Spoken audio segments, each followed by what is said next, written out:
Welcome back to എൻചാൻ learning. It's me Banasar Khalid.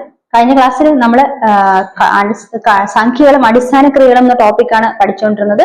ഇന്ന് അതിന് ബാക്കി നമ്മൾ ബേസിക് ആയിട്ടുള്ള കാര്യങ്ങൾ കഴിഞ്ഞ ക്ലാസ്സിൽ മനസ്സിലാക്കിക്കൊണ്ടിരുന്നത്. ഇനി നമ്മൾ അതിന്റെ ഓരോ കണക്കുകൾ എങ്ങനെയാണെന്ന് ചെയ്തു നോക്കും.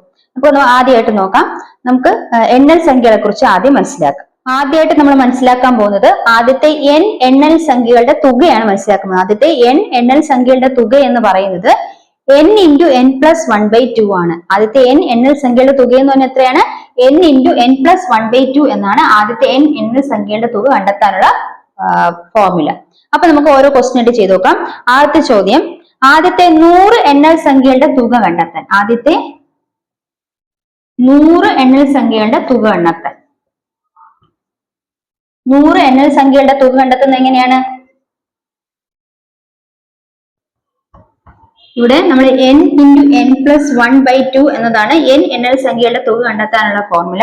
അവിടെ നമ്മൾ ആദ്യത്തെ 100 എണ്ണൽ സംഖ്യകളുടെ തുക എങ്ങനെ കണ്ടെത്തും എന്ന് വെച്ചാൽ, ഇവിടെ ആദ്യത്തെ 100 എണ്ണൽ സംഖ്യ എന്ന് പറഞ്ഞാൽ ഇവിടെ n ന്റെ വാല്യൂ എത്രയാണ്? 100 ആണ്. n ന്റെ വാല്യൂ എത്രയാണ്? 100 ആണ്. അപ്പൊ ആദ്യത്തെ 100 എണ്ണൽ സംഖ്യയുടെ തുക കണ്ടെത്താൻ പറഞ്ഞാൽ നമ്മൾ n ന്റെ അവിടെ എന്ത് കൊടുക്കണം? 100ന് 100 എഴുതണം. n ന്റെ സ്ഥാനത്ത് 100 എഴുതണം.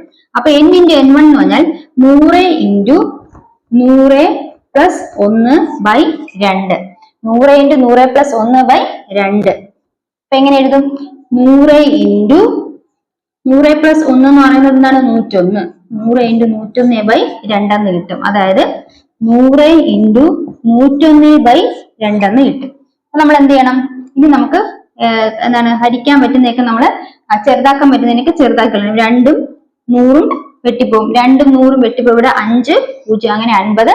50 into 101 ചെയ്ത് നോക്കാം. 50 into 101 ചെയ്ത് നോക്കണം. 5 0 50 കേട്ടോ. 5 0 5. അപ്പം 5 0 5 പിന്നെ ഇവിടെ 50ന്റെ ഒരു 0 കൂടെ കിട്ടി.